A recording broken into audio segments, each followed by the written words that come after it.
500 million years ago, before trees existed, before dinosaurs walked, even before fish had evolved backbones, jellyfish were already perfecting the art of doing very little. Their mesmerizing pulses, contracting once every 6 seconds like a liquid heartbeat, haven't changed since the Cambrian explosion. This is, one must admit, rather remarkable. While we spent the intervening eons inventing consciousness, agriculture, smartphones, and regrettable fashion choices, jellyfish have maintained the exact same rhythm for longer than mountains have existed. Before we continue this journey, tell us where you're tuning in from, and if this story resonates with you, make sure you're subscribed, because tomorrow I've saved something extraordinary for you. Today, in the jellyfish lake of Palau, 10 million golden jellyfish migrate across the water twice daily, following the sun in a dance older than continents. Each creature pulses 30 times per minute. If you do the mathematics, and there's no particular reason you should, that's 300 million pulses occurring simultaneously every 60 seconds in a single lake. The water itself becomes a living metronome, creating rhythmic waves that massage snorkeling visitors into meditative states. People pay considerable sums of money to achieve what jellyfish accomplish simply by existing. The jellyfish have no brain. They have no heart. They have no blood. They are 95% water, which raises certain philosophical questions about what exactly we're looking at when we observe them. They are essentially animated seawater with opinions about which direction to pulse. And yet, somehow this arrangement has proven so successful that jellyfish have survived 5 mass extinction events that eliminated 99% of all species that have ever lived. When the dinosaurs vanished, jellyfish continued pulsing. When volcanic eruptions blotted out the sun, jellyfish persisted. They are either remarkably resilient or remarkably indifferent, possibly both.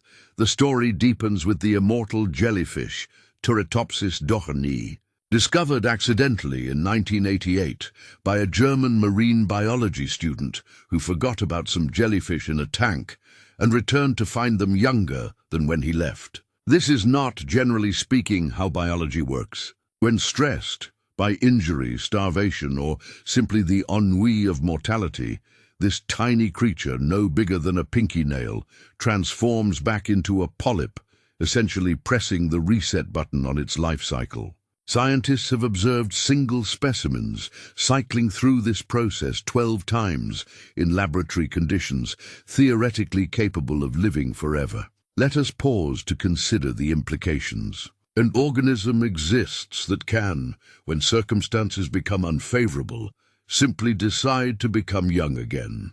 It's rather like reaching retirement age, finding the pension inadequate, and opting to return to kindergarten to try the whole thing over with better planning. The immortal jellyfish doesn't age in reverse. It transforms its adult cells back into stem cells and reorganizes itself into a juvenile form. This would be equivalent to a butterfly transforming back into a caterpillar, or a human deciding that middle age wasn't working out and reconstituting into a fetus. The universe, it seems, has a sense of humor about its own rules. The scientific community responded to this discovery with appropriate skepticism, followed by rigorous testing, followed by the kind of existential confusion that typically requires either philosophy or strong coffee. The jellyfish continues to be immortal, unbothered by our comprehension difficulties. Meanwhile, in the deepest trenches, 11,000 meters below the surface, glass sponges pump water through their bodies at rates of 5,000 times their body volume daily. This is roughly equivalent to a human drinking 750,000 liters of water every 24 hours, which would interfere considerably with bathroom breaks and other daily activities. The sponges accomplish this while filtering the ocean for over 10,000 years, individual sponges older than human civilization, maintaining the same gentle rhythm since before the pyramids were built. These creatures, technically animals, Though they lack muscles, organs, and any structure we'd recognize as a body plan, grow 1 centimeter per century. They are made almost entirely of glass. Not glass-like material, actual glass. Silicon dioxide lattices that would shatter if brought to the surface, yet survive in the crushing pressure of the deep ocean where the weight of the water above equals placing 3 elephants on your thumbnail. They exist in water so cold it's barely above freezing, in darkness so complete that the concept of color becomes theoretical. A glass sponge living today began filtering water around 8000 BC, when humans were just figuring out that seeds could be deliberately planted rather than simply hoped for. That sponge has been pumping water continuously while we invented writing, mathematics, democracy, the wheel, the printing press, the steam engine, the computer, and the ability to deliver pizza to your door in 30 minutes or less. It has processed approximately 18 billion liters of seawater. It has no brain with which to contemplate this achievement. It simply continues. Scientists estimate that 25% of all marine species, not individual creatures, but entire species, spend at least part of their life cycle on or around glass sponge reefs. These structures, built accidentally by creatures with no nervous system and no awareness they're building anything, provide habitat for rockfish, sharks, octopuses, and countless others. The sponges are, without trying, more effective city planners than most municipal governments. The deepest living glass sponge discovered so far was found at 8,840 meters, deeper than Mount Everest is tall. If you placed Everest in the Mariana Trench, there would still be 2,000 meters of water above its peak. The sponge at this depth experiences pressure of 14,000 pounds per square inch. A human at this depth would be compressed to approximately the size of a tennis ball, though this experiment is not recommended. The sponge simply filters water, unbothered by the physics that would liquefy anything with the misfortune of having internal air spaces, back near the surface, though near is relative when discussing an ocean whose average depth is 3,700 meters. Box. Jellyfish drift through tropical waters with 24 eyes arranged in clusters of 6. They have no central brain, yet each cluster processes visual information independently and somehow coordinates with the others. They can see in color. They can judge distances. They can navigate obstacle courses in laboratory settings. They accomplish this with a nervous system so simple it barely qualifies as a system at all, more of a nervous suggestion. Really, box jellyfish are also among the most venomous creatures on Earth. Their toxin can kill a human in 3 minutes. They use this extraordinary potency to stun small fish. This seems rather like using a nuclear weapon to open a jar of pickles, but evolution optimizes for effectiveness, not proportionality. The jellyfish drifts along, its 24 eyes watching for prey, its tentacles trailing up to 3 meters behind it, each tentacle armed with 5,000 stinging cells per centimeter. It has been doing this for 600 million years and sees no reason to modify the approach. Moon jellyfish, the translucent, saucer-shaped creatures found in nearly every ocean, pulse at a rate that varies with water temperature. In warm water, they contract once every 3 seconds. In cold water, once every 10 seconds. They are living thermometers, their rhythm directly reflecting their environment. A single moon jellyfish can filter 1,300 liters of water per day, catching plankton in mucus strands that line its bell. It has no blood, no brain, no specialized respiratory or excretory systems. It is essentially a mobile stomach with aesthetic qualities that have inspired countless aquarium exhibits and meditation. Videos.lion's mane jellyfish grow bells up to 2.5 meters in diameter with tentacles extending 37 meters, longer than a blue whale. These tentacles, if laid end to end, could stretch across a football field. The creature drifts through Arctic waters, a living trawling net, catching anything unfortunate enough to touch its tentacles. It can have over 1,000 tentacles simultaneously. Counting them would require patience and a certain disregard for one's own time, as they tangle together in a mass that makes individual identification challenging. In the phosphorescent seas of the Pacific, comb jellies, not actually jellyfish, but close enough that the distinction bothers only marine biologists, propel themselves using 8 rows of cilia that beat in coordinated waves. These cilia refract light, creating rainbow effects that ripple across their transparent bodies. They are living prisms. Some species can consume prey 10 times their own size by unhinging their mouths in a manner that suggests biology occasionally dispenses with dignity in favor of effectiveness. After eating something larger than themselves, they become temporarily spherical, drifting like overstuffed water balloons until digestion restores their usual shape. Comb jellies have been found at depths of 7,000 meters. At this depth, the pressure is about 1,100 times greater than at sea level. The comb jelly, made of the same delicate tissue that tears apart if handled roughly at the surface, somehow maintains its form under pressure that would collapse a submarine. It continues pulsing its cilia, refracting light that comes from its own bioluminescence in an environment where the sun is a distant legend. The ancient pulse continues. Every 6 seconds, every 4 seconds, every 10 seconds, depending on species and temperature and the particular whims of 500 million years of evolution. Jellyfish in the Arctic pulse, jellyfish in the tropics pulse. Jellyfish in the deepest trenches and the shallowest tidal pools maintain their rhythm. A heartbeat older than hearts, a dance older than dances. We have mapped less than 20% of the ocean floor. We have explored less than 5% of the ocean's volume. In the unmapped darkness, jellyfish continue pulsing, glass sponges continue filtering, comb jellies continue refracting light through bodies that are mostly empty space. They require no acknowledgement of their existence. They needed none for the first 499 million years, and they will need none for however long oceans continue existing.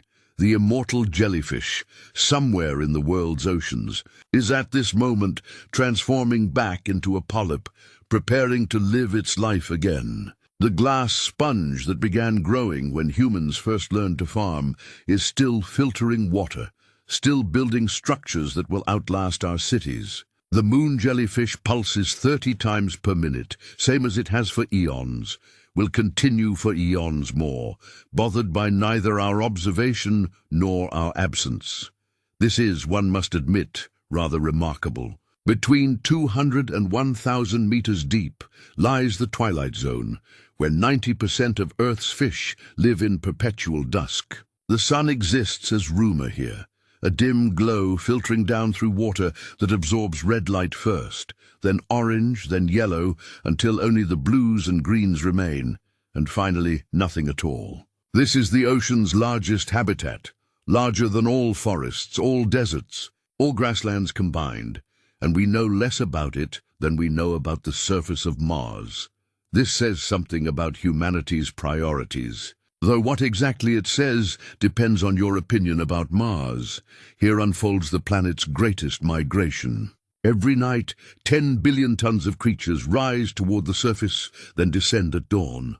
10 billion tons is roughly the weight of 1,500 Great Pyramids of Giza, or if you prefer a more relatable comparison, approximately 1.4 billion elephants. These elephants are, however, mostly composed of creatures the size of rice grains, which rather changes the mental image. This vertical journey happens every single day in oceans worldwide, the largest movement of biomass on Earth, and most people have never heard of it. It's rather like discovering that your house contains a second, larger house that operates on a completely different schedule. Lanternfish, each no longer than your thumb, create living constellations as billions ascend together at precisely 18 meters per minute. They rise from the depths where pressure would crush an unprotected human, swimming upward through gradually lightening water to feed on plankton near the surface. At dawn, they descend again 18 meters per minute back to the darkness. They make this journey every day of their lives, covering vertical distances of up to 800 meters twice daily. This is equivalent to a human climbing and descending a building over 200 stories tall, twice a day, every day, while also finding time to eat, reproduce, and avoid being eaten. The lanternfish accomplish this with photophores, light-producing organs arranged along their bodies in species-specific patterns. Some have lights on their bellies. Some have them on their sides. Some have them arranged in elaborate configurations that would make a decorator envious. These lights serve as camouflage through a process called counter-illumination. By matching the faint light filtering from above, lanternfish become invisible to predators looking up from below. They are essentially wearing active camouflage that adjusts in real time to match ambient lighting conditions. We invented this technology for military applications in the 21st century. Lanternfish have been using it for 50 million years. World War II submarine captains, hunting or being hunted in the Pacific, discovered that their sonar detected a dense layer that appeared to be the seafloor, except it moved. At night it rose toward the surface. At dawn it sank.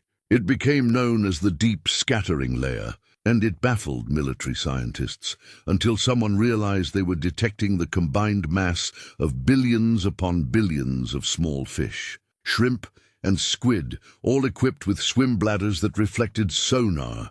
The ocean's greatest migration was discovered because it interfered with naval warfare, which is possibly the most human way to discover anything.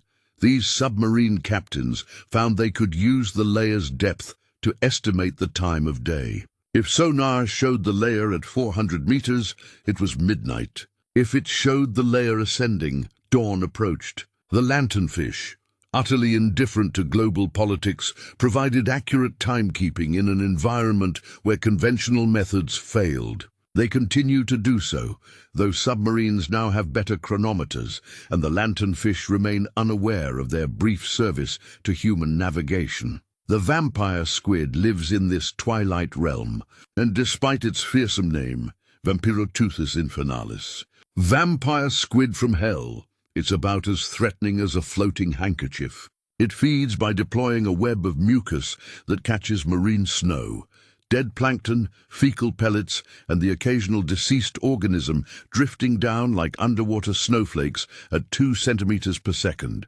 This is not, by any standard, an aggressive feeding strategy. The vampire squid essentially sits in the water column, waiting for garbage to drift into its mucus net, which it then consumes with tentacles that move with all the urgency of a government committee. It exists in an oxygen minimum zone where oxygen levels drop to 3%, approximately 1/10 the oxygen concentration at the surface.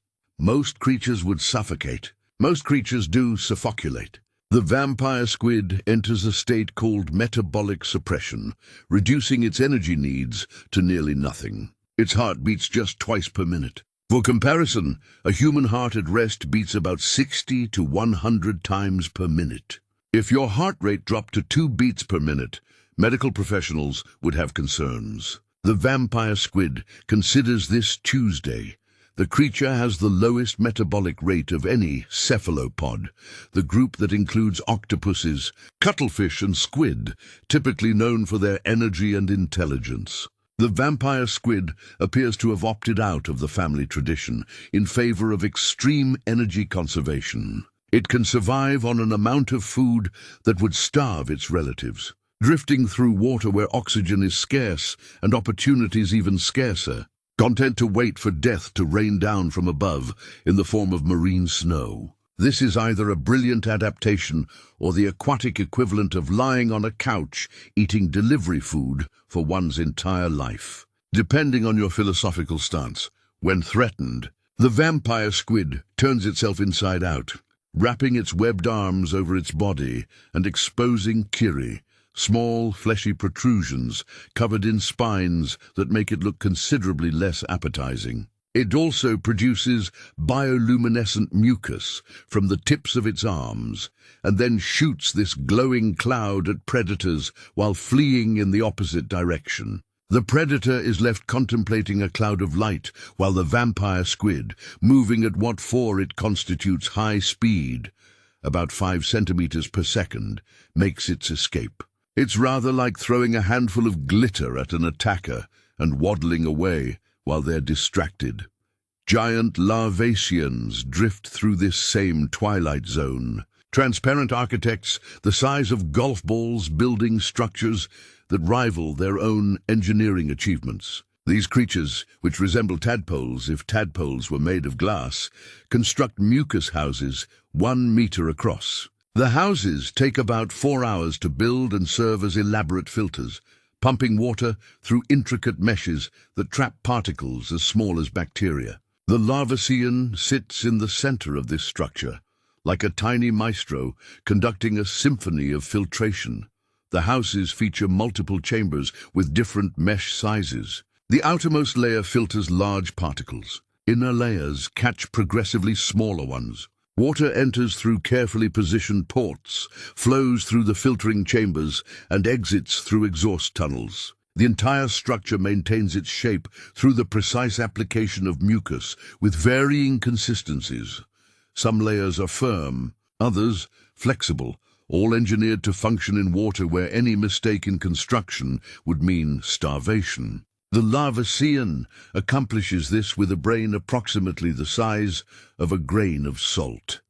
These mucus houses inspired modern water treatment plants. Engineers studying larvacean structures discovered principles of flow dynamics and particle separation that improved industrial filtration systems. A creature the size of your thumb, with a brain smaller than this sentence's period, designed water filtration systems that educated engineers found useful. This seems rather to invert the expected relationship between human innovation and nature. But the ocean has never been particularly concerned with our expectations when the houses clog with captured particles, which happens after about 4 hours. The larvacean simply abandons them and builds another. The discarded structures sink at approximately 100 meters per day, carrying captured carbon toward the deep ocean. Multiply one larvacean by billions, multiple abandoned houses by several per day, and you have a significant portion of the ocean's biological pump, the process that removes carbon dioxide from the atmosphere and sequesters it in the deep sea. The larvaceans accomplish this as a side effect of eating. They are accidentally running one of Earth's major carbon sequestration systems while simply trying to have dinner. The sinking houses, loaded with particles, provide meals for creatures living below. Small crustaceans, worms, and other organisms intercept these food packages during their descent. Some species time their daily vertical migrations to intersect with peak sinking times. The discarded house of a larvacean becomes a traveling buffet, a mobile ecosystem sinking through the water column, supporting life at multiple depths before finally settling on the seafloor where bottom dwellers consume what remains. Nothing in the ocean goes to waste. Every particle is someone's meal, every structure someone's habitat, every corpse someone's fortune. Transparent jellyfish drift through this zone, with bodies so clear that you can watch their digestive systems at work, observing food pass through their translucent flesh, like watching a particularly slow and simple assembly line. Barrel-eye fish swim with transparent heads, actual transparent domes containing their tubular eyes, which point upward to detect the silhouettes of prey backlit against the faint surface light. Their eyes are fixed in position, unable to move, so the fish rotate their entire bodies to track potential meals. It's an approach that works, though it suggests that evolution sometimes favors effectiveness over elegance. Hatchetfish, thin as paper when viewed head-on, present almost no silhouette to predators below. Their bodies are shaped like, appropriately enough, hatchets, with photophores on their bellies producing light that matches the water column above them. They hang in the water column, at depths of 200 to 600 meters, essentially invisible from below due to their counter-illumination and invisible from the side due to their extreme thinness. They've made themselves functionally invisible from 2 out of 3 dimensions, which is reasonably thorough as survival strategies go. Viperfish patrol these depths with teeth so large they cannot close their mouths. Their fangs are proportionally the largest of any fish. In human terms, it would be like having teeth as long as your forearms. They use these magnificent dentition to impale prey, swimming rapidly and simply running into victims, whereupon the teeth do the rest. It's an inelegant solution that works through the principle of sufficient pointiness, overcomes most problems. The viperfish can unhinge its skull and expand its stomach to consume prey up to 63% of its own body length, which raises questions about internal organization that are probably best left to anatomists. Dragonfish swim alongside them, equipped with barbels, whisker-like appendages, that dangle from their chins and produce red bioluminescence. Most deep-sea creatures cannot see red light, as it doesn't penetrate to depth naturally. Dragonfish can. They possess modified visual pigments that detect red wavelengths, giving them a private spotlight invisible to their prey and predators. They are, effectively, using infrared goggles while hunting in an environment where no one else knows infrared exists. This is such an elegant solution that it seems almost unfair, though the fish eaten by dragonfish might have stronger opinions on the matter. Siphonophores, colonial organisms composed of thousands of individual animals working in such perfect coordination, they appear to be a single creature, drift through the twilight zone in forms up to 40 meters long. They are longer than blue whales, yet they're barely noticeable, being only a few centimeters wide, drifting vertically through the water with tentacles extended. These tentacles, trailing meters below the main body, paralyze anything that touches them. The siphonophore reels in its catch and distributes the food among its colony members through a shared gastrovascular system. They're essentially a mobile, carnivorous apartment building where everyone shares groceries. Each individual in the colony has a specific job. Some are built for flotation, some for digestion, some for reproduction. Some exist only to move the colony through the water. None can survive independently. They are obligately colonial, individuals that evolve to be parts of a whole, sacrificing independent existence for the benefits of cooperation.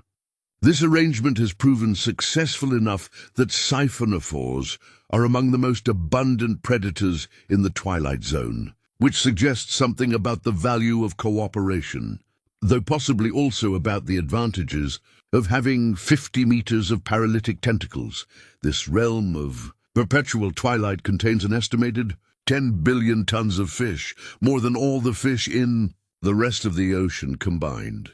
They live where the light is always dim, where the pressure is always crushing, where the temperature hovers just above freezing. They produce light from their own bodies, engineer structures from mucus, reverse their life cycles, and survive on amounts of food that would starve their surface-dwelling relatives. They do this every day, in every ocean, in a zone larger than all terrestrial habitats combined, and every night, billions of them rise toward the surface to feed. Every dawn they descend.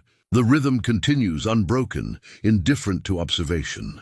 The Twilight Zone pulses with life that has never seen the sun, that never will, that requires no sun to thrive. The architects of calm continue their work in the endless dusk, building, filtering, hunting, and drifting through water that exists in permanent transition between day and night, in a realm that chooses neither but contains multitudes of both. In 1967, Navy hydrophone operators tracking Soviet submarines discovered something extraordinary. Amidst the mechanical groans of ship propellers and the clicks of diving whales, they detected sounds unlike anything in their training manuals. Complex, repeating patterns lasting 30 minutes, repeated note for hours. The operators, trained to identify threats, found themselves listening to what could only be described as songs. Humpback whales were singing, and the Cold War's surveillance apparatus had inadvertently become the world's first whale song recording studio. This is perhaps the only time military intelligence accidentally contributed to marine biology while also questioning the nature of consciousness, communication, and what exactly constituted a security threat. These songs travel 5,000 kilometers through the SOFAR channel, the sound fixing and ranging channel, a layer of water at approximately 1,000 meters depth where temperature and pressure combine to create perfect conditions for sound transmission. In this channel, sound moves at exactly 1,500 meters per second and can travel extraordinary distances without dissipating. A whale singing off the coast of Bermuda can theoretically be heard by another whale near Ireland. The ocean contains a built-in telecommunication system that requires no infrastructure, no maintenance, and no subscription fees. Though the available channels are limited to whatever frequencies whales happen to use, each humpback population shares a unique song that evolves yearly. All males in a population sing the same song at any given time, with small variations that gradually accumulate until the song transforms into something new. Researchers tracking these changes discovered that all whales in a population learn the new verses simultaneously, updating their repertoire like a planetary choir that somehow coordinates without rehearsals, conductors, or sheet music. A whale returning to its feeding grounds after months of migration begins singing the current version of the song, which may have changed significantly since it last sang. The mechanism by which they learn these updates remains unclear, though theories involve either extraordinary acoustic memory or a level of social learning we're only beginning to understand. The songs themselves are compositionally complex. They contain themes, phrases, and refrains. They follow structural rules. If you speed them up, play them at a higher frequency, they sound remarkably like bird songs. If you slow bird songs down, they sound like whale songs. This suggests either that certain patterns are universally appealing to organisms with auditory systems, or that evolution has a limited repertoire of ideas about acoustic communication. Either way, a whale singing in the depths and a sparrow singing at dawn are, in some fundamental sense, engaged in the same activity, organizing sound into patterns that convey information, attract mates, and perhaps, though this is speculation, provide some satisfaction to the singer. Blue whales produce calls at 188 decibels. To contextualize, a jet engine at takeoff produces about 140 decibels. A blue whale is, in terms of pure acoustic power, louder than a jet engine. However, blue whales produce sounds at frequencies between 14 and 30 hertz, below the range of human hearing. We don't hear these calls so much as feel them, a vibration in the chest and bones that suggests something enormous has spoken. The calls travel hundreds of kilometers, allowing whales to communicate across ocean basins. Before the advent of modern shipping noise, blue whale calls could potentially travel across entire oceans. A whale in the Antarctic could theoretically be detected by sensitive equipment in the Arctic, though whether any whales were actually having transoceanic conversations remains unknown. The loudest blue whale calls reach 188 decibels at the source. By the time they've traveled 100 kilometers, they've attenuated to around 120 decibels, still loud enough to cause pain to a human, assuming the human could hear those frequencies, which they cannot. These calls serve multiple purposes: attracting mates, maintaining contact with other whales, possibly echolocating, and perhaps simply announcing one's presence to the ocean at large. When you are the largest animal that has ever existed, larger than any dinosaur, any elephant, any creature in Earth's history, being subtle seems unnecessary. Sperm. Whales hunting in the darkness 2,000 meters down use clicks that accelerate from 1 per second to 300 per second when approaching prey. This acceleration, called a creak or buzz, occurs in the final moments before striking. The clicks function as sonar, biological sonar so powerful it can stun or kill prey at close range. A sperm whale's click reaches 230 decibels, the loudest sound produced by any animal. At this intensity, the sound is less a noise and more a physical force, a pressure wave that disorients squid and fish. The whale is essentially shouting at its prey until the prey stops functioning, which is an approach to hunting that favors overwhelming force over subtlety. These clicks originate in the spermaceti organ, a structure in the whale's enormous head that contains up to 500 gallons of waxy oil. The organ functions as an acoustic lens, focusing clicks into a directional beam. Sperm whales can adjust the focus, timing, and intensity of their clicks, giving them extraordinary control over their sonar. They can distinguish between different species of squid based on the echoes. They can detect prey in absolute darkness at distances of several hundred meters. They have, in effect, superhuman sonar capabilities. Though calling them superhuman seems backwards, given that they evolved these abilities 50 million years before humans existed to have abilities to be super versions of. Most remarkably, dolphins entering rest states synchronize their breathing. Pods of 20 individuals surface within 1 second of each other every 5 minutes throughout 8-hour rest periods. This requires either remarkable internal clocks or some form of communication we haven't detected. Dolphins sleep with one brain hemisphere at a time, unihemispheric slow-wave sleep, allowing them to maintain consciousness for breathing while resting. But this doesn't explain the synchronization. 20 dolphins, each with half a brain asleep, somehow coordinate their surfacing with precision that would impress a synchronized swimming team. Researchers initially thought this might be random chance, surely dolphins breathing at roughly 5-minute intervals would occasionally synchronize accidentally. But statistical analysis showed the synchronization was far too consistent to be coincidental. The dolphins are doing this deliberately, though how they coordinate remains mysterious. Possible explanations include subtle vocalizations, electromagnetic field detection, or simply keen awareness of each other's positions and behaviors. Whatever the mechanism, 20 dolphins scattered across several hundred meters of ocean surface within seconds of each other. Time after time throughout the night, harbor seals produce underwater roars that last 70 seconds. 70 seconds is a long time to roar. Try roaring for 70 seconds. You'll need to take several breaths, which rather interrupts the effect. Harbor seals accomplish this in a single breath, using air sacs that recirculate air between their lungs and throat, creating a continuous sound from a finite supply of air. They roar at each other during breeding season, establishing territories and attracting mates through sheer duration of acoustic output. The seal that can roar longest wins, which is perhaps not the most sophisticated mating criterion, but evolution selects for effectiveness, not sophistication. Walruses create bell-like sounds using pharyngeal air sacs that inflate to the size of beach balls. These sacs, located in their necks, can hold up to 50 liters of air.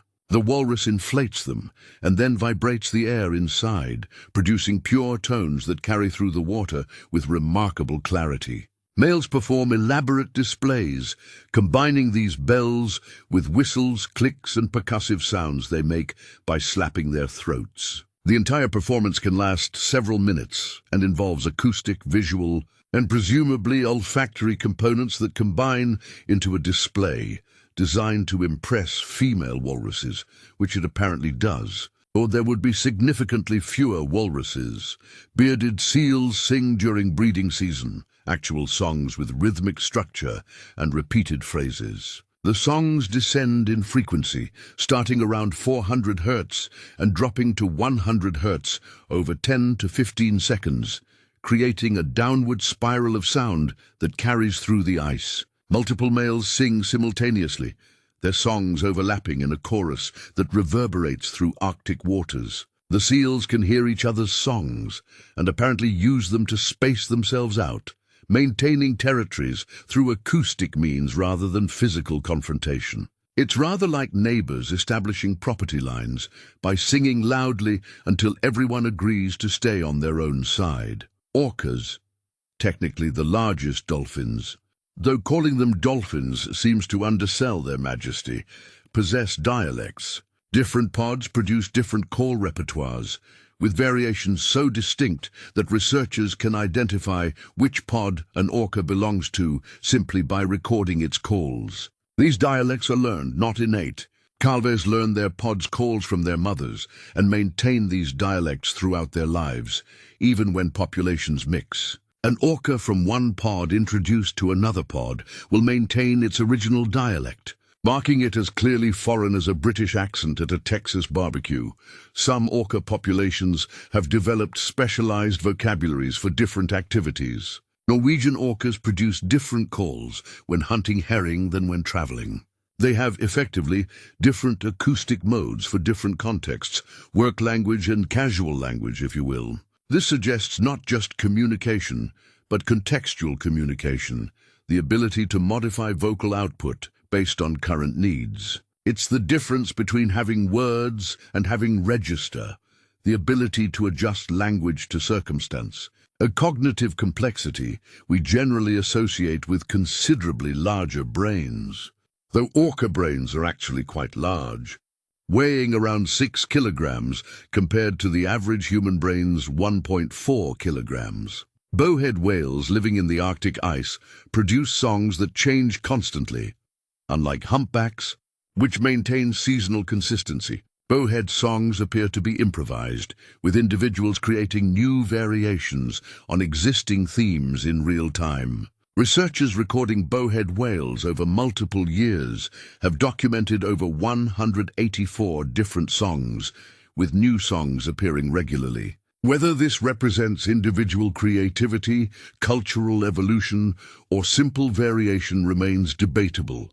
But the bowheads are clearly not working from a fixed playlist. They're jazz musicians of the Arctic, improvising in water cold enough to kill an unprotected human in minutes, producing songs that may never be repeated, heard only by other whales and the occasional research hydrophone. Fish, generally considered less sophisticated than mammals, also produce sounds. Toadfish hum to attract mates, creating monotonous tones they maintain for up to 1 hour. Triggerfish grunt. Damselfish chirp. Gurnards grunt by vibrating their swim bladders using specialized muscles. Seahorses click during courtship, producing sounds by rubbing plates of bone together in their heads. The ocean is not silent. It has never been silent. The persistent myth of the silent sea reflects human limitations, not oceanic reality. Most fish sounds occur at frequencies and volumes that don't transmit well through the hull of a ship into the air where human ears might detect them. Cod produce grunts during spawning that collectively create a sound measurable by submarine detection equipment. In the 1940s, sonar operators detected mysterious sounds they termed the Devil's Chorus, low-frequency grunts and booms that occurred seasonally. After considerable investigation, including theories involving Soviet submarines and underwater volcanic activity, the sounds were traced to spawning cod. Millions of cod, grunting simultaneously, created acoustic phenomena that traveled hundreds of kilometers. The fish were having an orgy loud enough to register on military equipment, which seems rather excessive. But cod have been reproducing successfully for millions of years, so presumably they know what they're doing.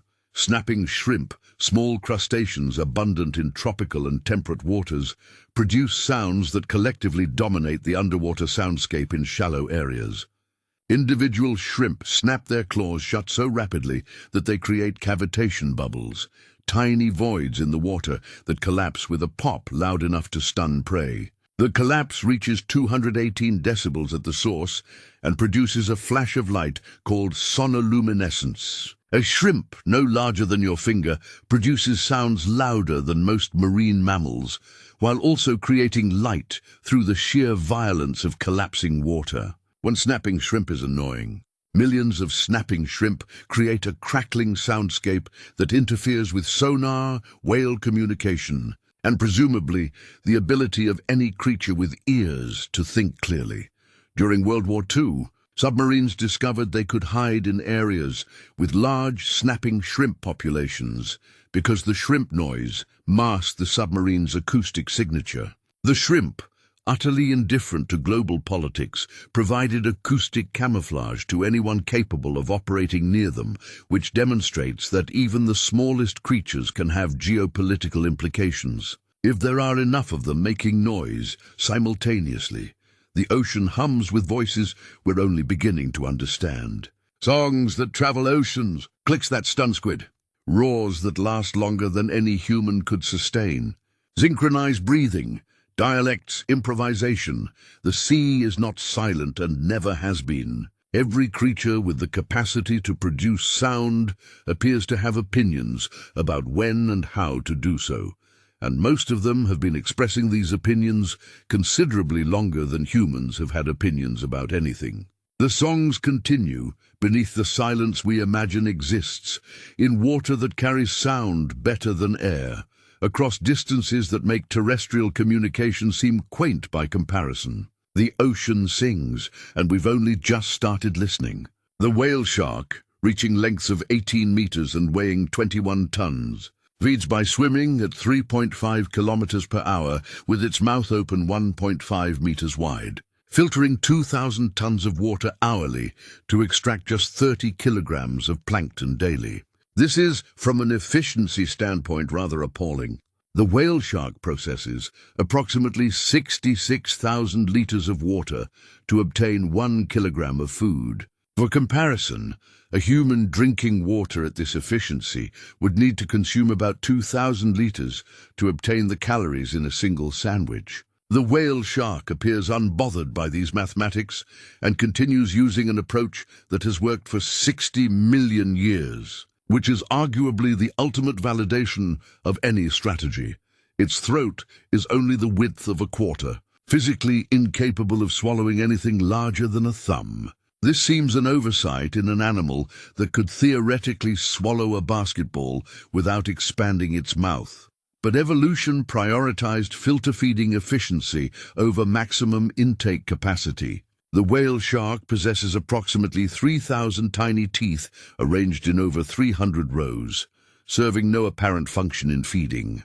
They're essentially decorative teeth, vestigial structures from ancestors that actually bit things. The whale shark retains them the way humans retain appendixes and wisdom teeth, holdovers from a past where they served purposes no longer necessary, tagged. Specimens have been tracked, diving to 1,900 meters, then returning to the surface in perfect yo-yo patterns, descending and ascending repeatedly throughout the day.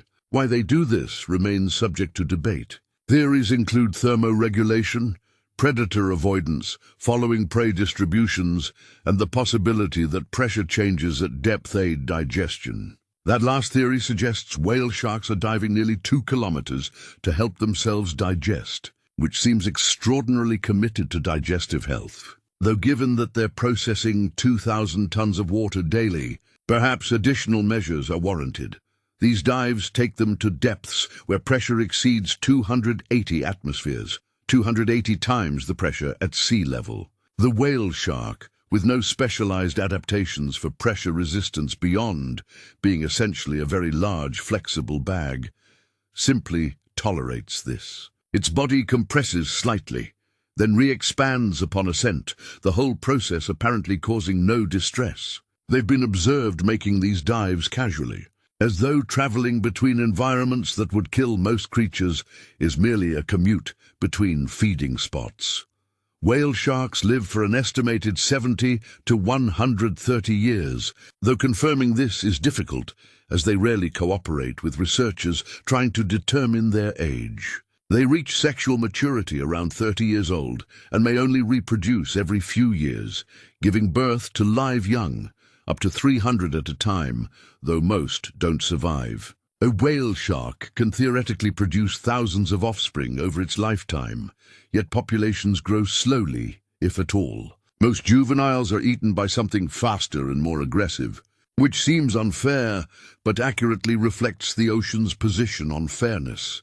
Manta rays, with brain-to-body ratios larger than any fish and approaching those of mammals, gather at cleaning stations where they hover motionless for up to 8 hours, while cleaner fish remove 40,000 parasites daily. 8 hours is an entire work shift. The manta rays essentially check into day spas where small fish swarm over them, entering their mouths and gill chambers to remove parasites, dead skin, and other biological debris. The rays could easily eat these cleaner fish. They're small enough to be mistaken for plankton, but they don't. They hover patiently, mouths agape, allowing fish to enter their most vulnerable areas, trusting that the implicit contract of the cleaning station will be honored. This requires recognizing that the immediate availability of food is less valuable than the long-term benefit of parasite removal. It requires restraint, delayed gratification, and trust that the small fish won't take advantage of the situation. These are cognitive abilities we generally associate with considerably more complex nervous systems. The manta ray accomplishes this with a brain that weighs about 400 grams, approximately the size of a large potato, yet contains densely packed neurons that apparently support sophisticated decision-making. They recognize themselves in mirrors, a cognitive ability shared with only a handful of species, including great apes, elephants, dolphins, and magpies. When presented with mirrors, manta rays investigate their reflections, test whether the reflection moves as they do, and appear to understand they're viewing themselves rather than another ray. This suggests self-awareness, theory of mind, or at minimum a level of cognitive sophistication that seems disproportionate to the rays' generally placid lifestyle of floating through the ocean eating plankton manta. Rays maintain friendships spanning decades. Individual rays return to the same cleaning stations, seek out specific cleaner fish, and appear to prefer certain companions. Long-term studies tracking individual rays have documented associations lasting over 20 years, with pairs frequently spotted together across seasons and years. Whether these represent friendships, strategic alliances, or simply mutual appreciation for the same reliable cleaning services remains unclear. But the rays are demonstrably choosing to associate with specific individuals over long time periods, which meets most reasonable definitions of friendship. They also teach their young. Juvenile rays follow their mothers to feeding areas and cleaning stations, learning locations and behaviors through observation. This is cultural transmission, information passed not genetically, but through learning and imitation. A young ray learns where to feed, not because instinct tells it, but because its mother shows it. This means manta ray populations can develop local traditions, different groups favoring different feeding strategies or cleaning stations based on what they learned from previous generations. Culture, generally considered a hallmark of sophisticated cognition, exists in animals that swim through the ocean with their mouths open, hoping plankton will enter. Basking sharks, the second largest fish at 10 meters long, enter a trance-like state while feeding. They swim with mouths agape at 2 knots, about 3.7 kilometers per hour, their gill rakers extracting zooplankton with 99% efficiency. Their mouths can open over 1 meter wide. Their gill slits extend nearly around their entire bodies, and they can filter about 2,000 tons of water per hour through gill rakers, so fine they can capture organisms barely visible to the naked eye. This is industrial-scale filtration, accomplished with biological materials, no moving parts, and no maintenance requirements beyond occasionally stopping to let the gill rakers regenerate. During this feeding, basking sharks appear almost catatonic. They swim in slow, predictable patterns, sometimes in groups of dozens or even hundreds, all moving in the same direction at the same speed, mouths open, apparently aware of nothing beyond the immediate need to filter water. They can maintain this for hours. Boats have approached within meters without the sharks reacting. They are so focused on feeding or so profoundly relaxed during the process that they ignore everything else. It's meditation through eating, or eating through meditation, the distinction becoming meaningless when your entire existence narrows to the simple act of moving forward while water passes through your body. During winter, they disappear entirely. For months, no basking sharks are seen. Early researchers assumed they migrated to unknown feeding grounds or traveled to deeper water. Recent satellite tags revealed they sink to depths of 900 meters and possibly deeper, perhaps hibernating in the cold darkness for 4 months without feeding. Hibernation in fish is extraordinarily rare. Most fish either remain active year-round or die. Basking sharks apparently decided that winter feeding was unprofitable and simply opted to sleep through it, sinking to the twilight zone where water temperature stays constant and energy needs minimal. At 900 meters, the pressure is 90 times that at the surface. The temperature is around 4 degrees Celsius. No light penetrates. The sharks sink to this environment and stop moving, possibly stop eating, possibly reduce their metabolism to levels barely distinguishable from death, and wait for spring. When water temperatures rise and plankton blooms, they ascend, resume feeding, and continue as though the intervening months were merely a brief pause in an otherwise continuous meal. Whale sharks, manta rays, and basking sharks, the 3 largest filter-feeding fish, all pursue variations of the same strategy. Move slowly, mouth open, let the ocean provide. This approach works so well that these 3 species are among the largest animals on Earth.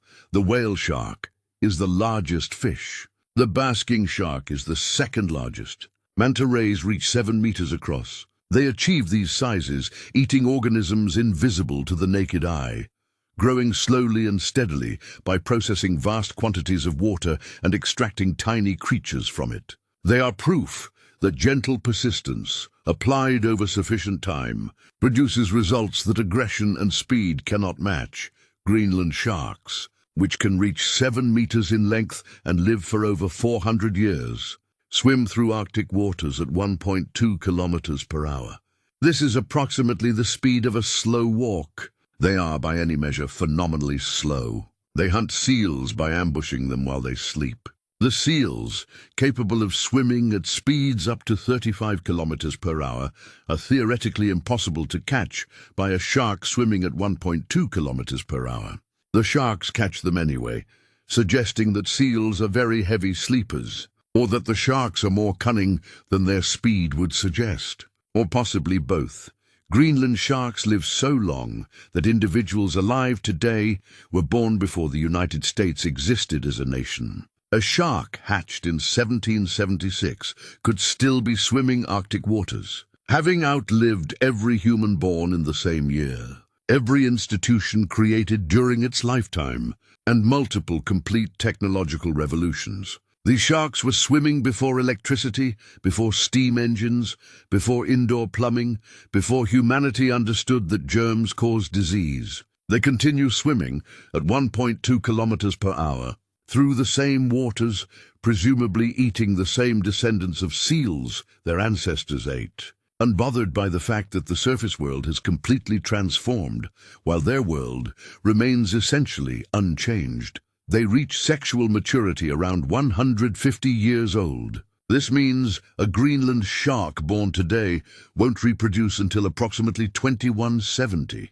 It will live through the rest of this century, the entire next century, and half of the one after that before it even considers having offspring. This is commitment to delayed gratification at a scale that makes human patience seem comical by comparison. The shark spends over a century simply growing, eating and swimming slowly through Arctic darkness, waiting for the appropriate time to reproduce, which will arrive sometime in the 22nd century if all goes well.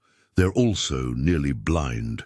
Most Greenland sharks host copepod parasites that attach to their corneas, damaging their vision to the point of functional blindness. The sharks don't appear bothered. They hunt primarily by smell, swimming through the darkness, with parasites hanging from their eyes like biological cataracts, catching seals despite being slow, nearly blind, and swimming in water cold enough to kill most organisms. They accomplish this through patience, endurance, and what can only be described as commitment to doing things the hard way. These giants, whale sharks, manta rays, basking sharks, Greenland sharks, exist in states that resemble meditation more than predation. They move slowly. They feed continuously or not at all. They navigate the ocean with apparent calm, unbothered by the frenetic activity of smaller, faster creatures. They demonstrate that size and longevity favor patience over urgency, endurance over speed. They've found success not through domination, but through persistence. Not through aggression, but through simply continuing to exist, year after year, century after century, filtering water or hunting seals at speeds that make glaciers seem hurried by comparison. The giants drift through their oceans in meditation, each one a lesson in the value of taking one's time, written large enough that even we surface dwellers might occasionally notice. At depths where sunlight never reaches, around hydrothermal vents spewing water at 400 degrees Celsius, exists an ecosystem discovered only in 1977. Before this discovery, marine biology operated under the assumption that all life in the ocean ultimately depended on photosynthesis, sunlight captured by phytoplankton near the surface, supporting food chains that extended to the deepest trenches. This assumption, like many comfortable assumptions, proved incorrect. The vents supported thriving ecosystems based not on sunlight, but on chemosynthesis, bacteria converting hydrogen sulfide into energy, forming the base of a food chain that had nothing to do with the sun whatsoever. Life, it turned out, was more creative than we'd given it credit for. Giant tube worms grow 1 meter per year, the fastest growth rate in the deep sea, living 250 years without mouths or guts. They accomplish eating without any of the organs typically associated with eating. Instead, they host bacteria in specialized organs called trophosome, which comprise up to 50% of the worm's body weight. The bacteria convert hydrogen sulfide, toxic to most life, into organic compounds that feed the worm. The worm provides the bacteria with hydrogen sulfide, carbon dioxide, and oxygen. It's a partnership so intimate that neither partner can survive without the other, a symbiosis that evolved in an environment so hostile that cooperation became not merely advantageous, but mandatory. The tube worms have bright red plumes that extend from their tubes to absorb hydrogen sulfide and oxygen from the water. These plumes are essentially external gills or lungs, depending on how one categorizes breathing organs. The worms can retract these plumes instantly when threatened, disappearing into white tubes made of chitin that can grow up to 3 meters long. Entire vent communities consist of forests of these tubes, white structures extending from the seafloor like ghostly trees, each containing a worm that has never moved from its spot, never eaten in any conventional sense, and never seen sunlight or anything illuminated by it. These gardens host yeti crabs that wave their hairy arms through the water in figure-8 patterns. Cultivating bacteria they later harvest and eat. The crabs are the first discovered example of deep-sea farming. Their arms are covered in filamentous bacteria that the crabs actively cultivate by positioning themselves in the chemical-rich water flowing from vents. The bacteria multiply. The crabs harvest them by combing their arms through their mouthparts, consuming the bacteria while retaining enough to continue the crop. It's agriculture without soil, plants, or sunlight, farming reduced to its essential components of cultivation and harvest, proving that the concept of farming emerges wherever it provides advantages. Regardless of environment, the yeti crabs are blind. Most vent creatures are. I serve little purpose in absolute darkness. Some have evolved simple light-sensing organs that can detect the faint glow of the superheated water or the bioluminescence of other organisms. But detailed vision disappeared from most species millions of years ago. It's metabolically expensive to maintain eyes, and if eyes provide no advantage, evolution gradually dispenses with them. The yeti crabs navigate by chemical sensing and touch, waving their arms through hot water, feeling for the optimal spot where water temperature and chemical concentration support maximum bacterial growth. Vent mussels and clams grow to dinner plate size, hosting similar bacterial symbionts in their gills. They cluster in dense beds around vents, sometimes numbering hundreds of thousands per vent site. These bivalves can live over 100 years, filtering bacteria from the water while their internal symbionts process hydrogen sulfide. They grow slowly but consistently, taking decades to reach full size, then maintaining that size for decades more. A mussel attached to a hydrothermal vent might witness the entire lifespan of the vent itself.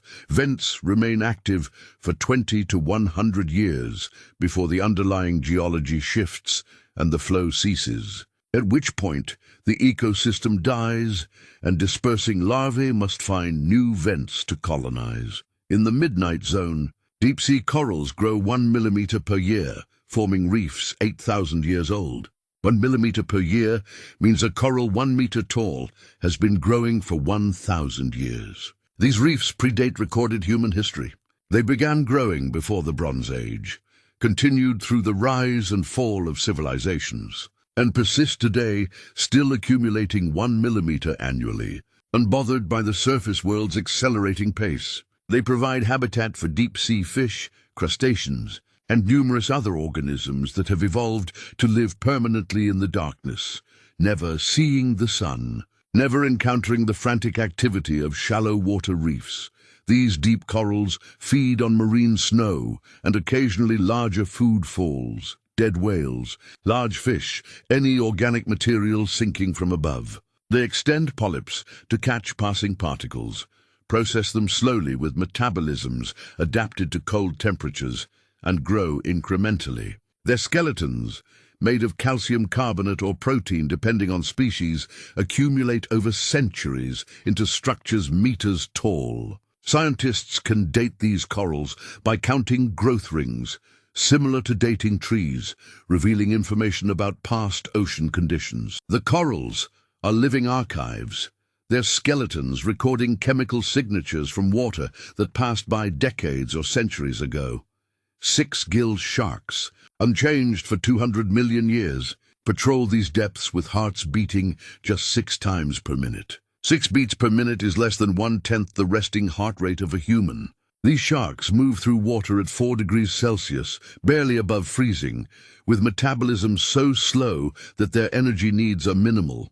They grow to 6 meters long and live for 80 years, spending their entire lives in the midnight zone, occasionally ascending to shallower depths at night, but typically remaining in the darkness where pressure exceeds 100 atmospheres. They are, in appearance, primitive, elongated bodies, 6 gill slits instead of the 5 found in most modern sharks. Fluorescent green eyes adapted to detect bioluminescence.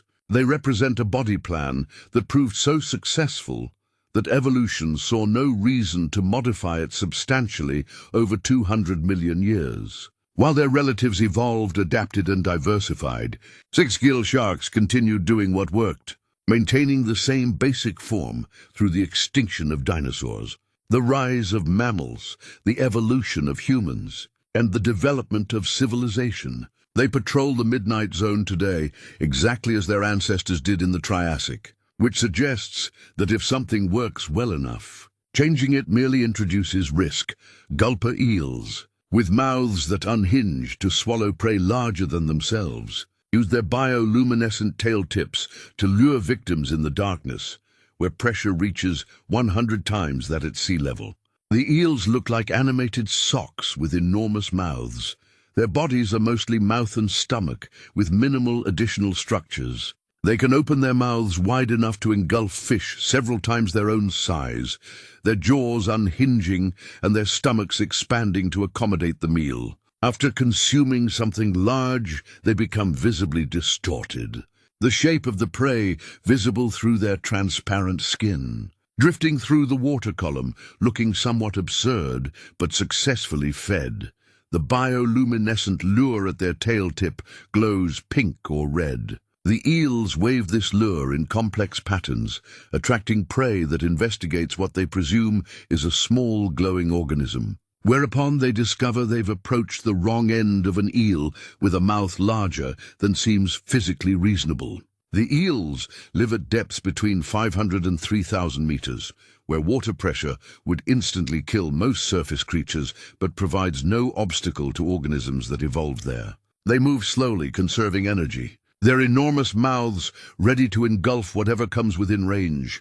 Chimaeras, ratfish, swim through the midnight zone with poisonous spines and skin that seems too large for their skeletons, giving them a wrinkled appearance that suggests elderly wisdom, or possibly just poor hydration. They're among the oldest surviving groups of fish, having separated from sharks around 400 million years ago and maintained their basic form since. They have grinding tooth plates instead of individual teeth, designed for crushing hard-shelled prey. They have lateral line systems, so sensitive they can detect electrical fields from other organisms' muscle movements, essentially sensing creatures before seeing them, which is useful when visibility is zero and has been zero for 400 million years.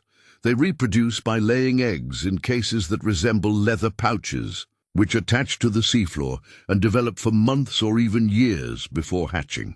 The young emerge as miniature adults, already equipped for deep-sea life, and immediately begin grinding small crustaceans with their tooth plates.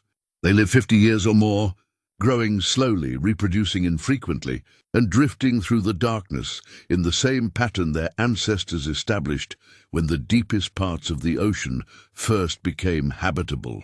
Viperfish. Despite their fearsome appearance, elongated bodies, enormous fangs, and bioluminescent photophores along their bodies are typically no longer than 30 centimeters. They look like they should be larger, or perhaps they are exactly the right size, but optimized for maximum intimidation per centimeter. Their teeth are proportionally so large they cannot close their mouths, giving them a permanent expression of either aggression or surprise, depending on interpretation. These teeth curve backward, designed to impale prey that touches them, preventing escape. The viperfish swims rapidly at prey, mouth open, and anything that contacts those teeth is unlikely to dislodge itself. They have photophores along their bodies that flash in patterns possibly used for communication or attracting prey. The light they produce is typically blue-green, wavelengths that travel best through seawater, but some viperfish can produce red light, invisible to most deep-sea creatures, but visible to other viperfish, giving them private communication channels. They hunt in the midnight zone where food is scarce, using their teeth, their speed, and their lights to maximize success rates in an environment where most hunts fail and starvation is the primary cause of death. Anglerfish, possibly the most famous deep-sea creatures due to their distinctly unsettling appearance, use bioluminescent lures to attract prey directly to their mouths. The lure, technically called an esker, extends from a modified dorsal spine called an elysium, dangling in front of the anglerfish's mouth like a glowing fishing pole. Prey investigating the light find themselves face to face with jaws that can open wide enough to swallow fish twice the anglerfish's normal size. The anglerfish can consume prey so large that it requires days or weeks to digest, spending the intervening time essentially immobilized, drifting with a distended stomach. Having committed fully to the feast or famine lifestyle, male anglerfish of some species have evolved the strangest reproductive strategy in the ocean, which is saying something given the competition. Upon finding a female, itself an unlikely event in the vast darkness, the male bites her and doesn't let go. His body fuses with hers. Their circulatory systems merge, and he essentially becomes a permanently attached sperm-producing appendage. The male loses his eyes, internal organs, and independence, becoming biologically part of the female. She can have multiple males attached simultaneously, essentially collecting sperm banks as she moves through the ocean. This arrangement solves the problem of finding mates in the midnight zone, but raises questions about what exactly constitutes an individual organism when multiple former individuals have merged into one. In the Hadal Zone, the deepest ocean trenches below 6,000 meters, life persists under pressures exceeding 1,000 atmospheres. Water at this depth is compressed to the point where it's measurably denser than surface water. Steel beams buckle. Submarines cannot descend. Humans in protective suits would be crushed instantly. Yet snailfish swim here, small gelatinous fish that look barely cohesive enough to maintain their shape, but somehow remain intact under pressure that would compress most creatures to fractions of their original size. These Hadal snailfish have no swim bladders. Air spaces would collapse at these pressures. Their bones are poorly mineralized, almost cartilaginous, flexible enough to withstand compression. Their bodies contain organic osmolytes, small molecules that help stabilize proteins under extreme pressure. They eat amphipods, small crustaceans that scavenge the Hadal zone in enormous numbers, feeding on whatever organic material sinks to these depths. The snailfish glide through water at nearly freezing temperatures in absolute darkness, under pressure that represents the extreme limit of where complex life can exist. And they do so successfully enough that multiple species have colonized different trenches. In the Mariana Trench, the deepest point on Earth at 11,000 meters, amphipods build burrows in the sediment and wait for food to arrive from above. When researchers deployed baited cameras, thousands of amphipods swarmed the bait within hours, materializing from the darkness like a living storm. They consumed the bait completely, suggesting that food, despite being rare, must arrive often enough to support dense populations. These amphipods can reach lengths of 30 centimeters, enormous for amphipods, but gigantism is common in deep-sea creatures. They survive on the detritus of the entire ocean above them, existing at the absolute bottom of the world, in darkness that has never known light, under pressure that crushes most substances humans can manufacture. Time moves differently here. Growth is slow. Reproduction is infrequent. Lifespans are long. Everything occurs at a pace that makes surface life seem frantic by comparison. In these gardens where time stops, life continues, not despite the extreme conditions, but because of them. The cold temperatures slow metabolism. The high pressure stabilizes proteins. The darkness eliminates visual predation. The lack of seasonal variation removes temporal stress. Life found the most extreme environments on Earth and made them home, proving that given sufficient time and pressure, both temporal and physical, organisms will adapt to anything, everywhere, always. The gardens persist, growing their millimeter per year, filtering their sulfides, flashing their bioluminescence into darkness that absorbs it. Continuing patterns established millions of years ago and showing no signs of discontinuation. Modern technology reveals new wonders weekly.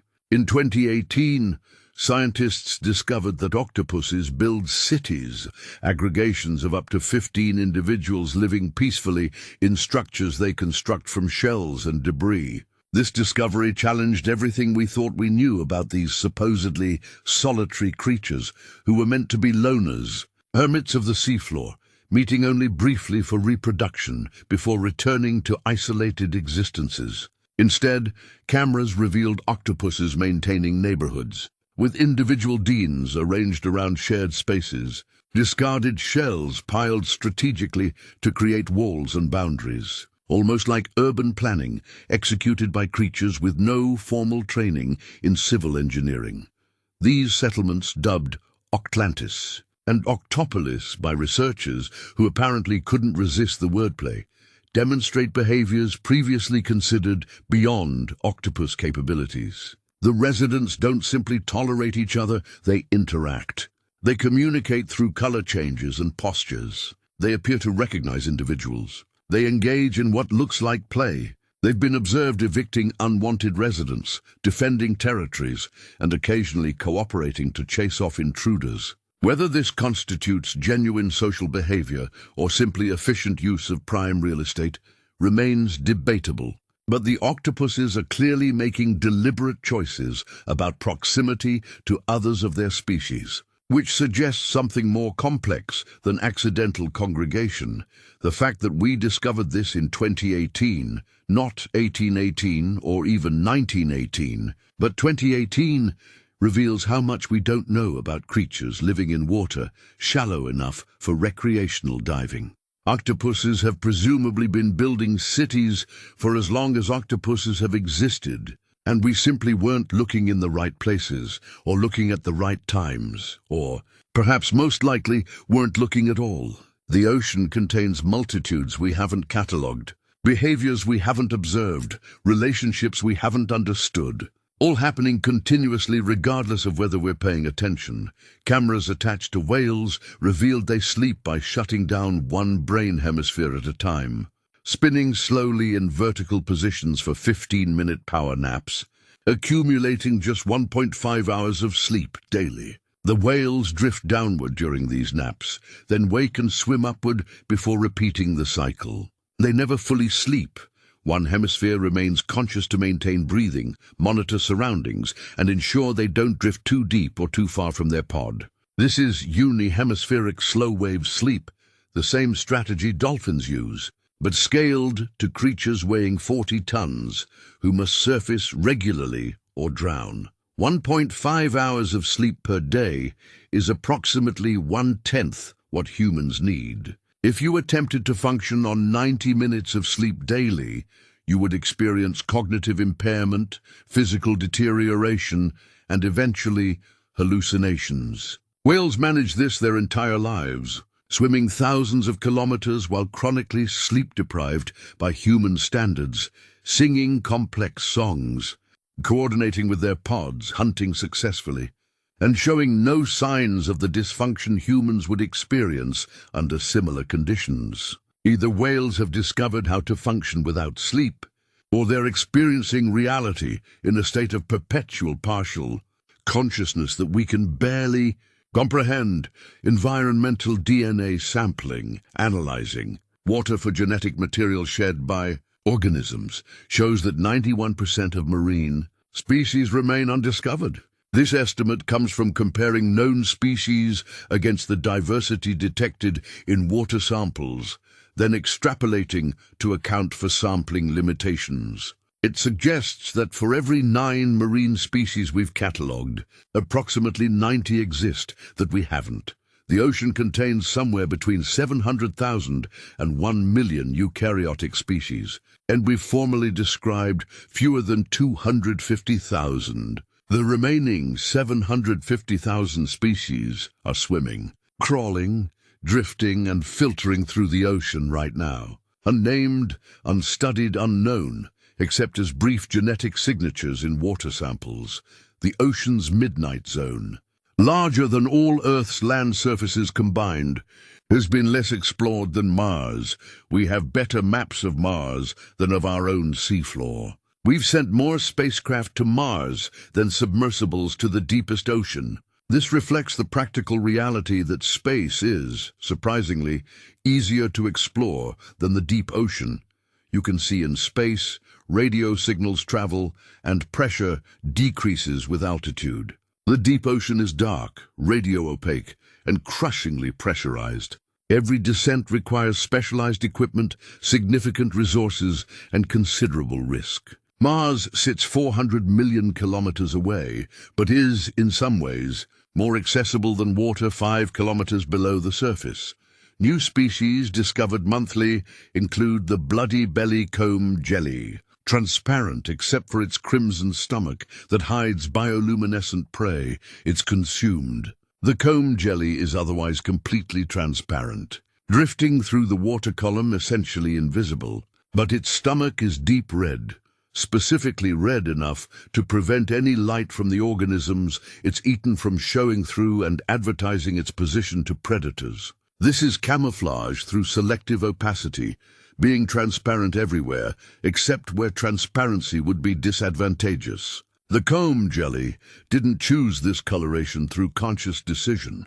Evolution selected for individuals whose stomachs happened to be opaque, and over millions of years, this trait became universal in the population. The Mariana snailfish, thriving at 8,000 meters depth, where pressure would crush most submarines, represents the extreme end of fish adaptation. At 8,000 meters, pressure exceeds 1,100 atmospheres.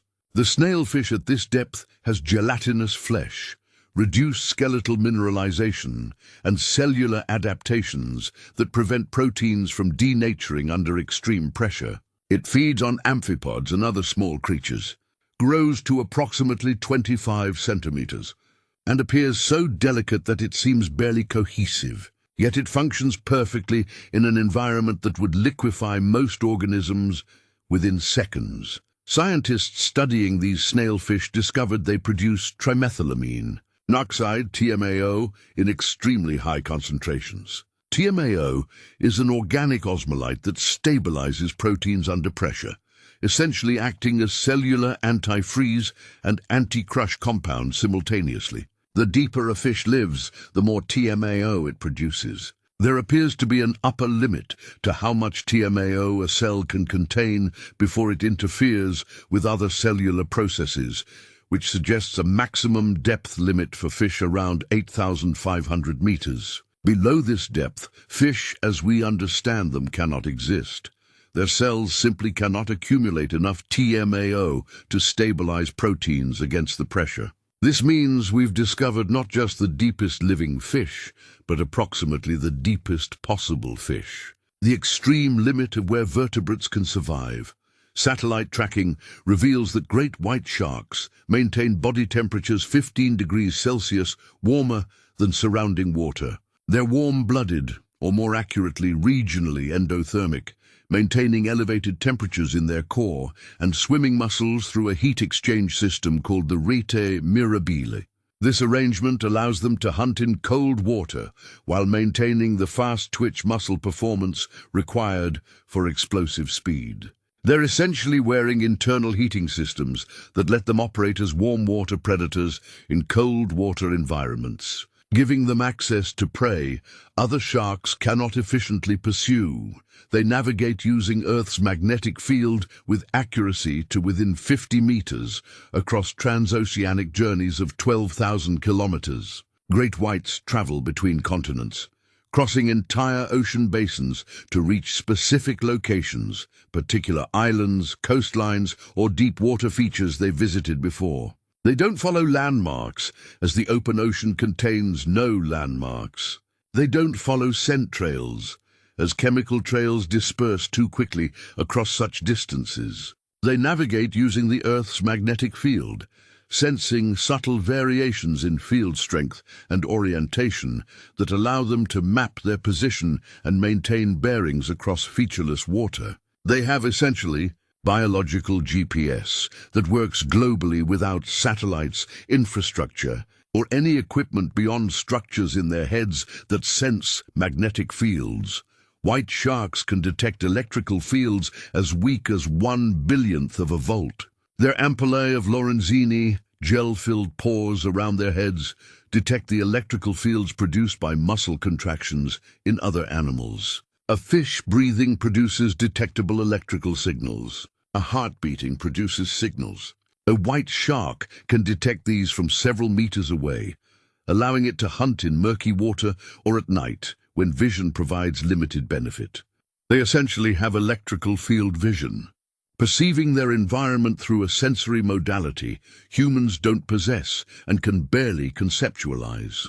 Dumbo octopuses, named for their ear-like fins, live at depths below 3,000 meters, deeper than any other octopus. They hover above the seafloor, flapping their fins in a manner that does, admittedly, resemble a flying elephant, which makes the nickname appropriate if somewhat undignified. They feed on worms and crustaceans they hoover from the sediment, swallowing prey whole as they lack the radula, the rasp-like tongue structure most octopuses use to bore through shells. They are soft, gelatinous, and would likely collapse into non-functional puddles if brought to the surface. Yet they function perfectly at depths where pressure exceeds 300 atmospheres. Female Dumbo octopuses carry eggs at various developmental stages continuously, releasing them only when conditions are favorable. This is unusual among octopuses, most of which reproduce once and die. Dumbo octopuses reproduce multiple times, carrying developing eggs until they encounter appropriate substrate or food availability, then depositing them and continuing their existence. They can live 20 years or more, drifting through the darkness, occasionally finding food, occasionally finding mates, maintaining populations in one of the most remote and hostile environments on the planet. Japanese spider crabs, with leg spans up to 4 meters, scuttle across the seafloor, decorating themselves with sponges, anemones, and other organisms to create camouflage. They're essentially mobile gardens, ambulatory reefs that walk slowly across the bottom, carrying entire ecosystems on their backs. The decorations aren't random. The crabs select specific organisms and place them strategically.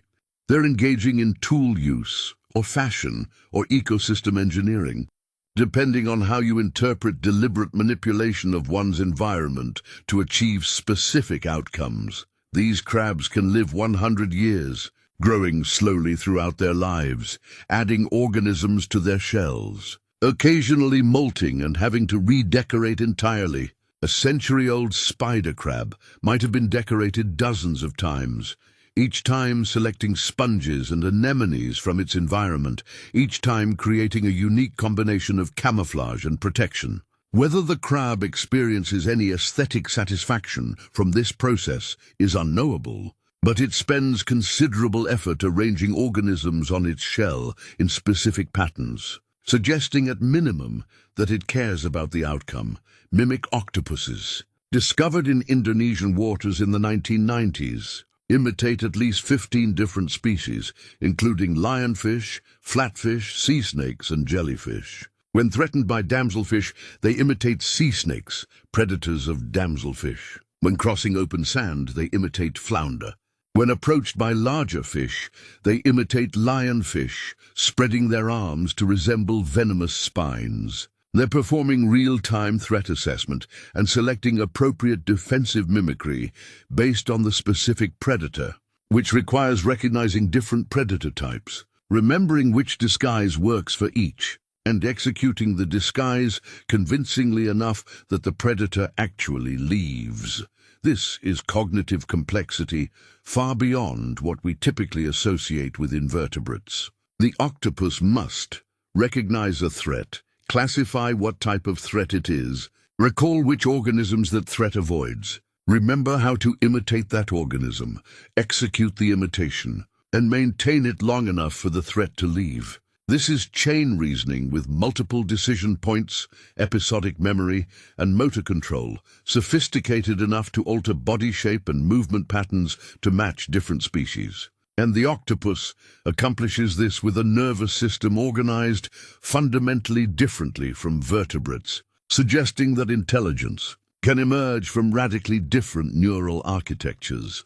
Blanket. Octopuses. Females grow to 2 meters while males reach just 2 centimeters, demonstrate the most extreme sexual dimorphism of any non-microscopic animal. The female is 40,000 times heavier than the male. This is equivalent to the size difference between a human and a grain of rice. Males exist essentially as swimming sperm packets, living only long enough to find a female, transfer a specialized arm containing sperm, and die. Females can rip tentacles off Portuguese man-o'-wars, themselves colonies of organisms covered in venomous stinging cells, and use these tentacles as weapons, waving them at predators while immune to the venom. They're using biological weapons stolen from other organisms, demonstrating tool use, toxin resistance, and a certain aggressive practicality about self-defense. The ocean continues yielding discoveries at a rate suggesting we've barely begun cataloging its inhabitants. In 2023, researchers described a new whale species, Ramari's beaked whale, discovered by analyzing stranded individuals and comparing DNA. A whale species, presumably composed of creatures reaching several meters long and weighing tons, existed undiscovered until 2023.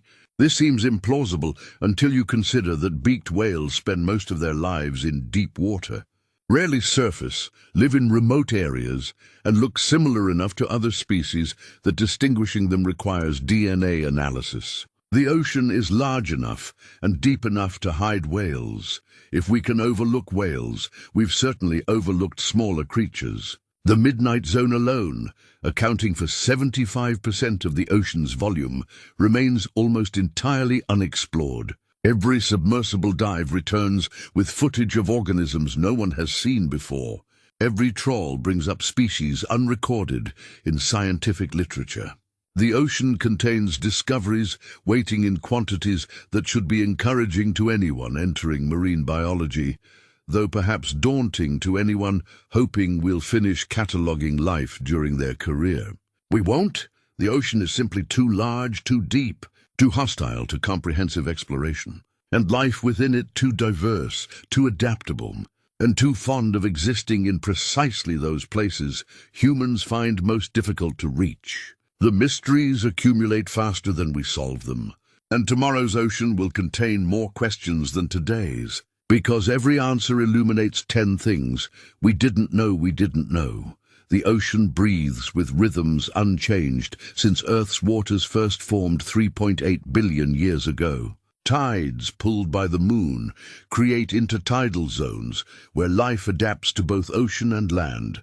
Creatures that must tolerate being submerged for 12 hours, then exposed to air for 12 hours, repeating this cycle twice daily for their entire lives. This seems needlessly complicated, as though evolution saw the ocean and land and decided that organisms should experience both, repeatedly, forever. Yet the intertidal zone hosts extraordinary diversity. Barnacles that cement themselves to rocks as juveniles and filter feed for decades without moving. Anemones that close during low tide to retain water. Crabs that breathe both water and air through modified gills. And countless other organisms that treat the transition between ocean and land as simply another variable to adapt to. Marine iguanas in the Galapagos dive to 30 meters, slowing their hearts to 4 beats per minute while grazing on algae for up to 1 hour. They are the only marine lizards, descendants of land iguanas, that somehow colonized volcanic islands with limited terrestrial food but abundant underwater algae. Rather than starving or leaving, they learned to dive. Over generations, individuals better at diving survived more often, passed their traits to offspring, and eventually the population became aquatic grazers that happened to breathe air and lay eggs on land. They're still adjusting. Their metabolism drops dangerously during long dives. They must bask on rocks to warm up afterward, and they occasionally miscalculate and drown. But they're functional marine reptiles, which is more than most reptile lineages accomplished. They sneeze salt. Their nasal glands excrete excess salt, absorbed from marine algae, and they expel this by sneezing forcefully, often coating themselves and nearby iguanas with salt spray. This is perhaps not the most elegant solution to salt regulation, but it works. The iguanas bask in the sun covered in dried salt, looking like they've been dusted with snow, occasionally sneezing to add more salt to the collection. Unbothered by aesthetics or dignity when survival is at stake, these patterns encoded in DNA guide salmon back to their birth streams after 4 years at sea, accurate to within meters, across journeys of 3,000 kilometers. Salmon hatch in freshwater streams, spend months or years there, then migrate to the ocean where they grow to adult size. After several years at sea, they return to spawn in the exact stream where they hatched, navigating back across thousands of kilometers of open ocean and then ascending the correct river system, selecting the correct tributary at each junction, finally arriving at the specific stream section where they began life. They accomplish this through a combination of magnetic field sensing, celestial navigation, chemical signature recognition, and possibly other mechanisms we haven't identified. The accuracy is remarkable. Salmon don't return to approximately the right area. They return to the specific stream, often to within meters of where they hatched. They remember chemical signatures from their birth stream, imprinted during a critical period shortly after hatching. Years later, having grown from tiny fry to substantial fish, having traveled thousands of kilometers through the ocean, they detect this chemical signature again and follow it upstream. This is navigation based on memory of molecules experienced years earlier, combined with real-time orientation using Earth's magnetic field and potentially the position of the sun. It works well enough that salmon populations maintain genetic differentiation, even when streams are separated by only short distances. Each stream effectively contains its own population, reproductively isolated from neighbors by the salmon's insistence on returning to precisely where they came from. This pattern costs them everything. Salmon ascending rivers stop eating. They swim against current, leap waterfalls, and navigate rapids using energy reserves accumulated at sea. They arrive at spawning grounds exhausted, reproduce, and die. Every salmon in the stream is there to reproduce once, then perish. The streams fill with dying and dead salmon, their bodies providing nutrients that support the ecosystem, including the next generation of salmon fry. It's an existence reduced to essential elements, survive to reproduce, then immediately become fertilizer. There's a certain efficiency to it, though also a tragic inevitability.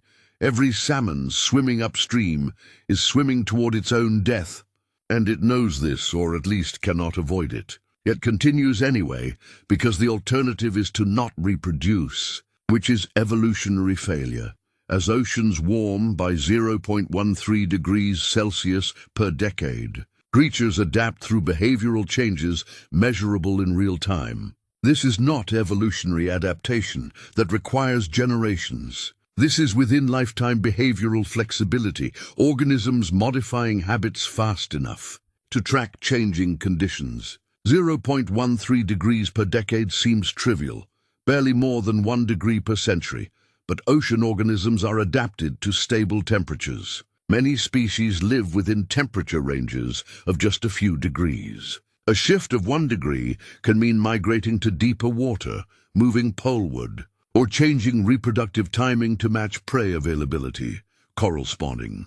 Triggered by water temperature, moon phases, and day length in synchronization so precise that billions of polyps release gametes within the same 2-hour window annually. Now occurs 5 days earlier than in 1980. Coral reproduction depends on exact timing. Polyps release eggs and sperm simultaneously so that fertilization occurs in the water column. If one coral spawns Monday and its neighbor spawns Wednesday, their gametes never meet and reproduction fails. This requires coordination across entire reefs, millions of coral polyps all responding to the same environmental cues, all releasing gametes within the same narrow window. Temperature is one of these cues, and as temperatures warm, the timing shifts earlier. 5 days doesn't sound dramatic until you consider what it represents. Corals are adjusting reproductive timing in response to environmental change, tracking temperature shifts with precision that allows them to maintain synchronous spawning despite changing conditions. This works only if all corals in a population adjust at the same rate. If some individuals adjusted faster than others, synchrony would break down and reproduction would fail. That all corals are tracking the change uniformly suggests they're responding to external cues rather than internal clocks, which is fortunate because internal clocks would need to evolve across generations, while external cue following allows immediate adjustment. But there are limits. Corals are already near their thermal maximum. Many species bleach, expel their symbiotic algae, when water temperatures exceed their tolerance for even brief periods. Bleaching doesn't immediately kill corals, but without their algae, they starve. If conditions return to normal quickly, corals can recover. If heat stress is prolonged or repeated, corals die. Large-scale bleaching events have become more frequent as ocean temperatures rise. In some regions, coral cover has declined by over 50% in the last few decades. The corals are adapting behaviorally, but this may not be sufficient if temperatures continue rising beyond their physiological limits. Yet life persists. In 2019, scientists discovered thriving coral reefs in the Amazon River plume, where murky water blocks 90% of sunlight. Coral reefs require sunlight, or more precisely, their symbiotic algae require sunlight for photosynthesis. Conventional wisdom held that corals couldn't survive in low-light conditions. The Amazon reefs prove otherwise. These corals and their algae have adapted to low light, Possibly through having more photosynthetic pigments per algae, possibly through different symbiont species, possibly through other mechanisms researchers are still investigating. The reefs exist in waters where theory says reefs cannot exist, thriving despite conditions that should be impossible. This is encouraging. It suggests coral adaptability may be greater than we've assumed. But it's also specific. These are particular corals in particular conditions, and their existence doesn't mean all corals can adapt to all stresses. The Amazon reefs took thousands of years to adapt to their environment. Corals facing rapidly warming water have decades at most to adapt to conditions outside their evolutionary experience. Some will adapt, some will migrate, some will die. The ocean will continue containing coral reefs, but they may be different reefs in different locations, containing different species than today's reefs. Kelp forests grow up to 60 centimeters per day in optimal conditions, creating underwater forests that support more species per area than almost any other marine habitat. These forests exist in cool, nutrient-rich waters along rocky coastlines. Giant kelp, Macrocystis pyrifera, can grow 30 meters tall, forming dense canopies that shade the seafloor while providing habitat for fish, invertebrates, and marine mammals. Sea otters rest in kelp beds, wrapping themselves in fronds to avoid drifting while sleeping. Sea urchins graze on kelp, and when otters aren't present to control urchin populations, urchins can overgraze, destroying entire kelp forests and creating urchin barrens, seafloor areas carpeted with urchins where kelp once grew. The kelp forests are sensitive to temperature. They require cool water and don't tolerate prolonged warming. As ocean temperatures rise, kelp forests at their southern range limits are declining. In some areas, they've disappeared entirely. But kelp is also expanding northward into newly cooled waters, and in some regions, kelp forests are actually increasing. The forests are moving, shifting poleward as temperature bands shift. This helps kelp as a species, but changes the ecosystems at both ends. Southern areas lose kelp habitat, and all species dependent on it, while northern areas gain kelp, but may not have the full suite of species adapted to kelp forest life. The ocean's lullaby continues, each wave carrying stories 4 billion years in the making, each creature a note in Earth's longest song. This is not metaphor. The ocean produces sound continuously. Waves create broadband noise. Rain generates distinct acoustic signatures. Ice cracking sounds like gunshots. Earthquakes produce low-frequency rumbles that travel across ocean basins. And layered over this geological percussion, life adds melody, whale songs, dolphin clicks, fish grunts, shrimp snaps, all combining into a soundscape so complex that individual sources become difficult to distinguish. Humans tend to imagine the ocean as silent, but this reflects our limitations, not oceanic reality. The ocean has never been silent and shows no intention of becoming so. Each creature a note in Earth's longest song continues because every organism produces some effect. Acoustic, chemical, physical, that propagates through water. A whale passes and its wake persists for minutes. A fish dies and its nutrients disperse into the food web. Plankton bloom and water clarity changes. Every action has consequences that ripple outward, affecting organisms that may never encounter the original actor.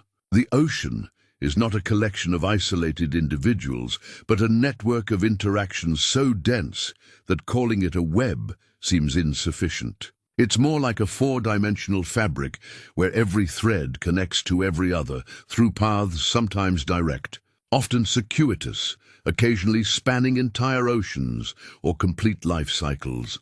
We stand on the shore and observe the surface, forgetting that the surface is merely where the ocean stops and air begins, not where the ocean actually is. The ocean is the water column, the trenches, the midnight zone, the thermal vents, the continental shelves, the seamounts, the abyssal plains, all of it simultaneously existing, supporting life from surface to seafloor, from equator to poles, from the warmest tropical waters to the coldest polar seas. It's the largest habitat on Earth and the least known. We've explored more of the moon than the deep ocean. We've sent more robots to Mars than to the Hadal Zone. We know more about distant galaxies than about what swims 5 kilometers below our ships. This should be either embarrassing or exciting, depending on temperament. Embarrassing because it reveals how little we've prioritized understanding our own planet. Exciting because it means there are discoveries waiting in quantities that should keep marine biologists employed for centuries. Every expedition finds new species. Every technology reveals new behaviors. Every study raises new questions. The pace of discovery isn't slowing. If anything, it's accelerating as technology improves and we develop better tools for exploring environments that have historically resisted exploration. The ocean will outlast us. This seems worth acknowledging. Humans have existed for approximately 300,000 years. The ocean has existed for over 3 billion years. If we disappeared tomorrow, the ocean would continue essentially unchanged, perhaps clearer, certainly quieter from reduced shipping noise, probably containing more fish as fishing pressure ceased. But fundamentally the same ocean, operating by the same principles, hosting descendants of the same lineages that have occupied it for millions or billions of years. We're visitors to a system that predates us by geological eras and will presumably continue long after we're gone. But while we're here, we might as well pay attention. The ocean is telling stories to anyone willing to listen. Stories about adaptation and survival, about competition and cooperation, about the sheer improbable creativity of evolution, working across billions of years on billions of organisms in every possible environment. Stories about jellyfish that don't age, sharks that live for centuries, whales that sing across oceans, and creatures that farm bacteria on hydrothermal vents in absolute darkness under crushing pressure. Stories about how life finds ways not just to survive, but to thrive in every corner of every ocean on the planet, solving the same problems, finding food, avoiding predators, reproducing successfully through millions of different approaches, some elegant, some absurd, all functional enough that the organisms employing them still exist. The rhythms continue. Tides rise and fall. Currents flow. Plankton bloom. Whales migrate. Salmon return to their birth streams. Corals spawn. Jellyfish pulse. And the ocean, ancient and patient and vastly larger than our ability to comprehend it fully, continues being itself. Mysterious, beautiful, sometimes terrifying. Always changing yet fundamentally constant. Operating by rules established before complex life existed and maintained through extinction events and climate shifts and all the other catastrophes that have reshaped terrestrial life repeatedly. The ocean endures. It always has. And barring truly spectacular intervention, it always will. This is, one must admit, rather comforting. The world may change, but the ocean will keep being the ocean, and that seems somehow like enough.